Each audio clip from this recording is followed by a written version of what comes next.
Allah subhanahu wa ta'ala says in the Holy Quran, O humanity, indeed we have created you from a male and a female and made you into peoples and tribes so that you may get to know one another.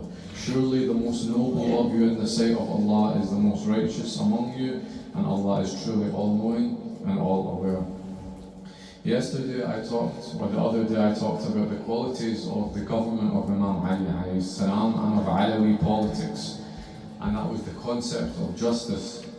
And what we found was that justice is at the forefront and is at the head of any righteous government, as Amir al-Mu'mineen had described to us numerous times, and as how he showed us when he was the leader of the government at the time. And today we'll talk about another characteristic of Amir al-Mu'mineen's government and the way that he decided to run his government. And this was the quality, the noble quality of the fair and perfect distribution of wealth and money in the Ummah. During the time of the reign of Umar was distributing the state revenues and the money according to what he perceived to be Islamic merit and status. Therefore, people who were of good status would get more money than people who were, in his eyes, of lower status.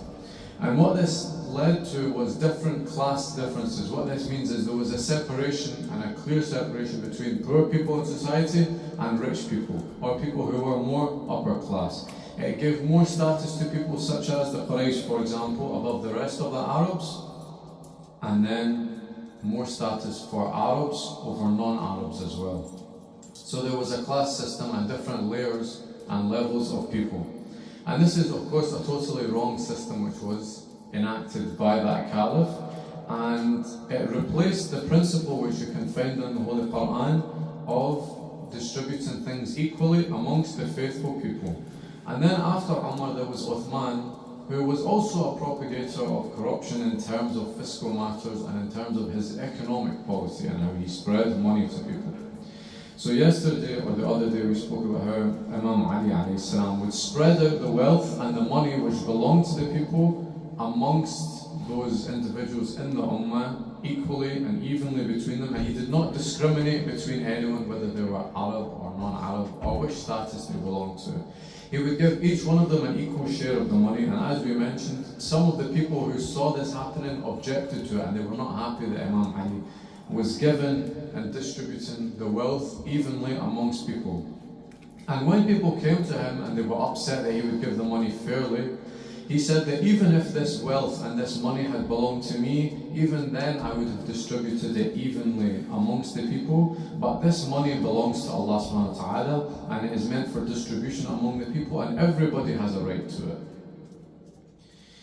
The Imam then goes on to say, the unfair and the unjust distribution of wealth and money, which results in the forming of different groups and different classes of people, especially greedy people who surround others and extract money through them from flattery and undue praise, this makes them ashamed in the eyes of the law of divine justice. And what this shows, what this means, what the Imam is talking about, is that he realized that when some elements or some portions of the society are given more money than other people, or where wealth is hoarded and collected by certain groups of people and other people do not have this, then it leads to extra sins being found in the community and more diseases of the soul, such as greed, such as other haram actions.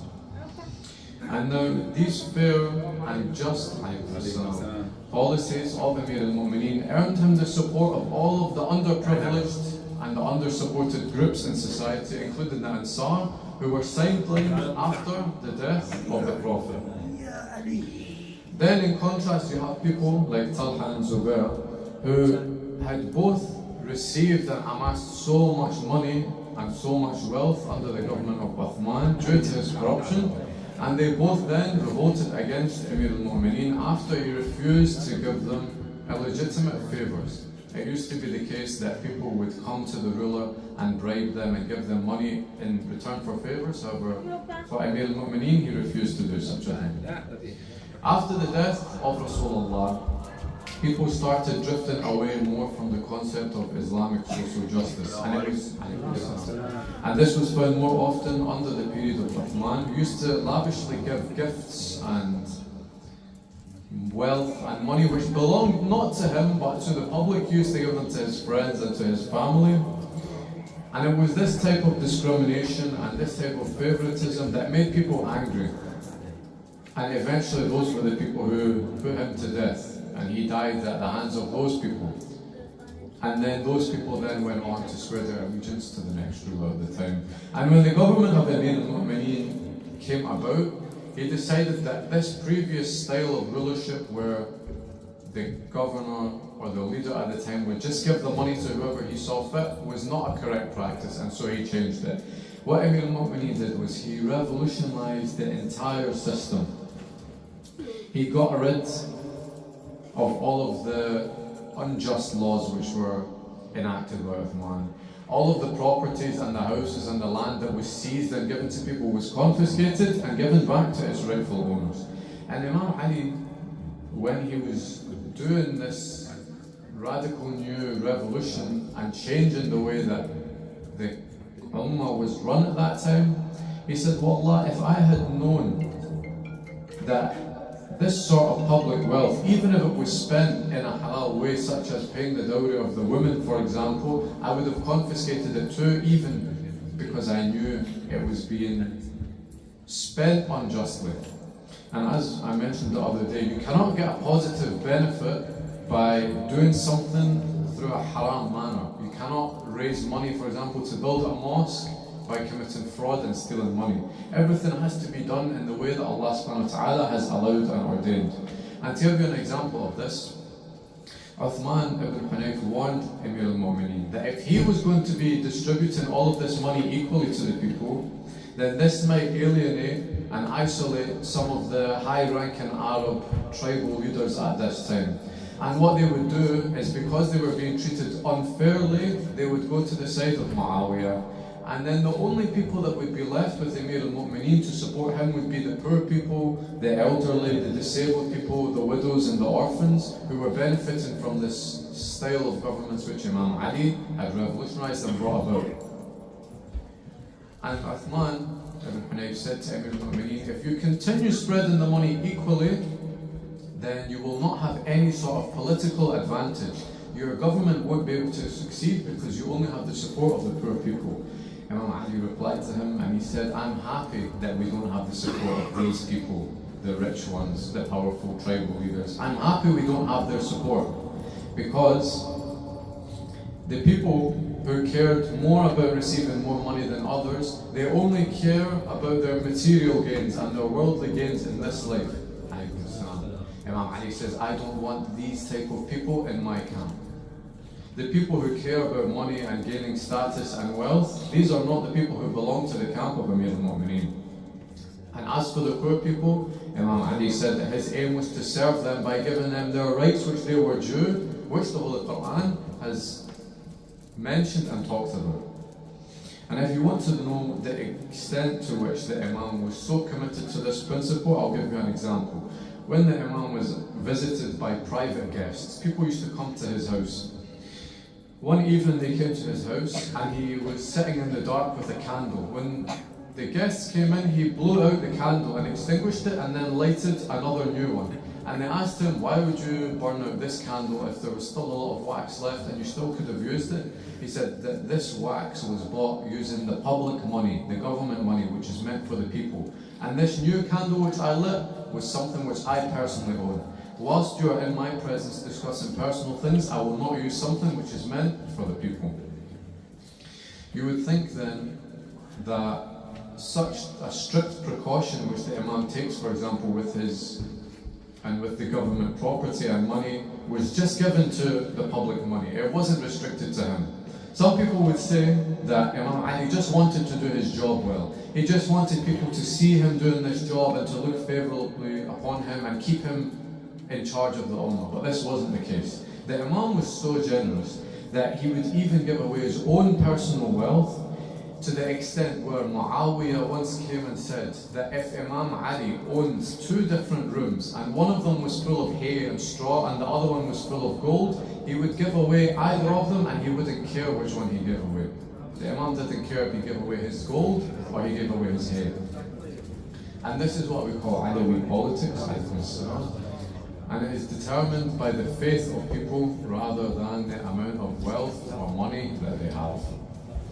The Holy Quran says, "As for those who spend their property by night and by day, secretly and openly, they shall have a reward from their Lord, and they shall have no fear, nor shall they grieve." And it is narrated through our riwayat that Imam Ali had 4 dirhams at one time. He used to spend 1 dirham at night, the other one in the day, the 3rd one secretly, and then used to spend the 4th dirham he had openly. And when they asked him for a reason why he was spending it in this way, Imam al-Mu'mineen replied, "I want to actualize and bring forward and make it a reality Allah subhanahu wa ta'ala's promise to me." If you understand what this means, it means that the holy verse of the Quran was revealed about this very situation. And in the Imam's eyes, the color of a person's skin, the tribe, the ancestors, the ashira which someone belonged to, didn't matter any difference, any amount, when it came to giving them their portion of the public money. Whether someone was Arab, whether someone was non-Arab, whether they were from the Muhajirun or from the Ansar, whether their skin color is black or is white, even if they were a slave who was freed, even if it was the master of that slave, they were all treated equally and they all enjoyed the same amount of money from the government.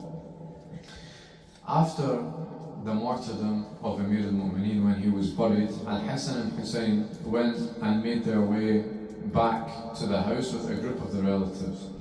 And they were passing by a abandoned, ruined building in Kufa, and they heard someone inside weeping and crying. So they found the person who was sitting inside this ruin lying on the floor with ripped clothes, and he was constantly crying. Al-Hassan and Hussein stopped him and they asked him about his condition. They said, "What's wrong with you? Why are you crying?" The man, the old man who's lying on the ground, he said, "I have no family. I lived my entire life living in poverty, and I came to this town just a year ago. But every single night since I arrived in this town, a man used to come to me at night, and whilst everyone was asleep, he used to bring me food and water, and he would sit with me and joke with me and tell me stories to cheer me up from the distress and the sadness that I'm in because I am blind." He said, "But the reason why I'm crying is for the last 3 nights no one came to me. This man didn't come." So Imam Hassan and Imam Hussein, they said, "Describe who this guy was. Describe this man to us." He said, "I'm blind, so I can't tell you what he's like." So they said, "What is his name?" The man said, "I used to ask him what his name was, but he said that he was only doing this for Allah subhanahu wa ta'ala and he didn't want to be recognized, so I don't know what his name is." So they said, "Okay, tell us some of the things which he would do when he was in your presence." The man said, "Well, the one thing which he always kept doing was he kept praising Allah subhanahu wa ta'ala, and he kept saying La ilaha illallah, and even the stones and the walls in this building used to respond to him with praise." Then they realized who this man was that was coming every night to help this blind man and cheer him up. They realized this is their father, Amir al-Mu'mineen. And now, after Amir al-Mu'mineen is dead, no one is going to go and take care of this man. Now think about this man, one man, who would rely on Amir al-Mu'mineen to come and take care of him, and then imagine all of the orphans who are alive, and now no one is going to take care of them. Abdullah ibn Abbas, when he was very weak and feeble, and he went to the burial place of Imam Ali, and he said, "Ya Abu Hassan, when Imam Ali was the ruler, he didn't change, and he didn't have any shortcomings, and he didn't give for himself any worldly gains, and he did not deprive anyone in the society of what they were due, and he didn't prefer anybody over anyone else.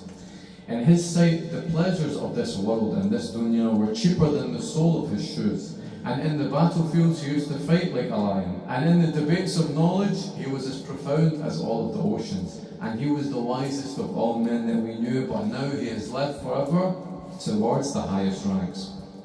And so we arrive tonight at reading about the tragedy of Amir al-Mu'mineen and the recital of the maqtal of Amir al-Mu'mineen. And on the night of his death, Imam Ali alayhi salam was narrated that he was acting very strangely, and he started reciting tragic poetry. Imam al-Hassan alayhi salam panicked and he hurried towards his dad, and he said, "My father, what is making you act in this strange way? Why are you going now to leave the house at this late hour in the night? And Imam Ali alayhi salam said to him, I saw a horrible dream. So Al-Hasan says to him, please tell me about this dream which you had. Amir al-Mu'mineen said, in my dream I saw that the angel Jibreel descended from the heavens on Mount Abu Qubays. He picked up 2 rocks from the ground, he brought them towards the holy Kaaba and he struck them with each other and they became ashes which entered into every single house in Mecca and in Medina. Imam Hassan is a bit confused by this and he says, what does this mean? Can you please interpret what this dream is? Imam Ali said that if this dream is true, then the meaning of it is that me, your father, will be killed soon and grief for my death will enter into every single house in Mecca and Medina. The Imam Al-Hasan gets worried by this and he says, when is this going to take place? If this dream is true and you're going to die, when are you going to die?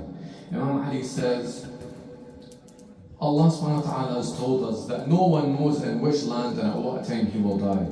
However, Rasulullah told me well in advance of this that my death would take place in one of the last nights of Shahr Ramadan and I will be assassinated by someone called Abdul Rahman ibn Muljam. Imam al-Hasan then says to him, okay, if you have this information, then what you need to do is to go and kill Ibn Muljam. And Amir al-Mu'mineen says to him, no, I can't do this. It is illegal, it is haram for me to retaliate before this crime has been committed, and this man hasn't committed this crime yet. Naturally, Imam al-Hasan is very upset by this, and he insisted at least on going with his dad to the masjid, but the Imam said to him, no, go and return to your bed. So Amir al-Mu'mineen goes to the mosque, and he started offering his prayers. And when he's in the position of sujood, the cursed Abdul Rahman ibn Muljam struck the Imam with his poisoned sword whilst repeating the slogan of the Khawarij, which was, there is no verdict but Allah's. But some people don't appreciate how Amir al-Mu'mineen was struck. Do you know how hard Ibn Muljam struck him on the head? He struck him on the head so hard that the sword pierced through his head and hit his brain. And it became so that the head of Amir al-Mu'mineen was split into 2 halves. When this happened, he fell and he collapsed into his own blood. And after the poisoned metal of the sword reached the brain of the Imam, he shouted, I swear by the Lord of the Kaaba that I have succeeded. Then the doors of the masjid opened up, and the angels roared in the heavens, and a violent dark black wind gusted through the mosque. And the angel Jibreel called out between the heavens and the earth, by Allah, the pillars of guidance have been destroyed, and by Allah, the stars and the masters of piety have been obliterated, and by Allah, the firmest handle has been broken because the cousin of Al-Mustafa has been killed, the chosen guardian by Allah subhanahu wa ta'ala has been killed, Ali, the accepted one, has been killed. And after the news of the Imam's injury spread throughout the town, and when his family had gathered around him, he noticed the pain of Imam al-Hasan, and he said to him, oh my son, don't cry. He says, you will be poisoned too, and your brother Al-Hussein will be killed by swords. He then turned to his sons when he was talking about Ibn Muljam, who had just hit the Imam in the head with the sword, and he said, give him food and drink. If I survive this, then I will retaliate against him. And I may kill him if I wish, but I may pardon him and forgive him if I wish. If I die, then you may retaliate and kill him, but do not transgress and do not go past the limits, because Allah does not like the people who transgress and go past the limits. And this is the akhlaq, and this is the belief system of the Imam that we follow. This is the ideology that we follow. This is the path of the Ahlul Bayt and the path of Islam, the most pure path which Allah subhanahu wa ta'ala has asked for us to follow. And that is why we call ourselves Shi'at Amir al-Mu'mineen and followers of Imam Ali. And for all of the Mu'mineen and the Mazlumeen and for all of the Shuhada, especially in Gaza, in Palestine and the Hajj Sha'bi, please recite Surah Al-Fatiha after Salawat ala Muhammad wa Ali Muhammad.